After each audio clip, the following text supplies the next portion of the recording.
আসসালামু আলাইকুম, কেমন আছেন সবাই? আলহামদুলিল্লাহ আমরা ভালো আছি। আজকে আমি চটপটি নিয়ে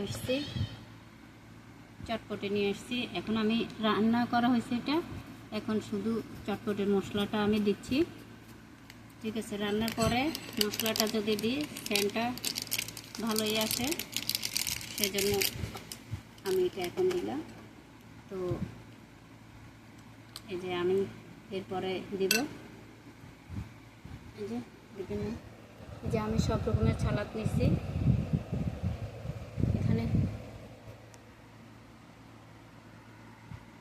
এই যে এভাবে রাখো। আমি এখন শসা দিচ্ছি, তারপরে পেঁয়াজ দিচ্ছি। ডিম দাও, দিব, তুমি এভাবে রাখো, এভাবে রাখো। তারপর আমি একটু ধনিয়া পাতা দিচ্ছি, ঠিক আছে, ডিম দিচ্ছি,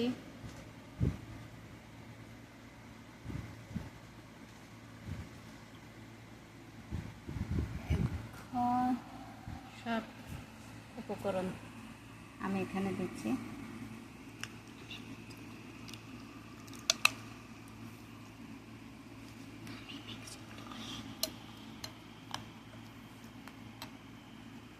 এই যে দেখেন আমার চটপটিটা রেডি। আমি এখন, আমার বাচ্চারা ঝাল খায় না, তো সেজন্য যে ঝাল খাবে ও দিয়ে নেবে আর কি। স্পাইসি ওদের পছন্দ না, এর জন্য দেখেন এরকম হয়েছে। একটু স্যান্টের জন্য আপনি লেবু দিতে পারেন, আমি লেবুও নিয়েছি। লেবুটা দিব, লেবুটা দিব, যে এখন লেবু দিচ্ছি আমি। লেবুটা দিলে, তেঁতুলও দিতে পারবেন, কিন্তু লেবুটা দিলে একটু স্যান্ট হয়। তেঁতুল আমি দিব, তেঁতুলের সস রেডি রাখছি। তো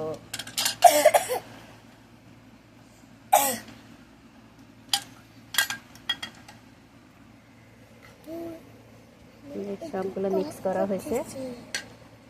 এখন আমার চটপটিটা কেমন হয়েছে দেখেন। আমি এখানে আবার বলতেছি লেবু দিছি, কাঁচামরিচ, কাঁচামরিচ না, শুকনো মরিচ, শসা, পেঁয়াজ, ডিম, ধনিয়া পাতা, এগুলো আমি দিছি। হ্যাঁ, এখন দেখেন কীরকম হচ্ছে।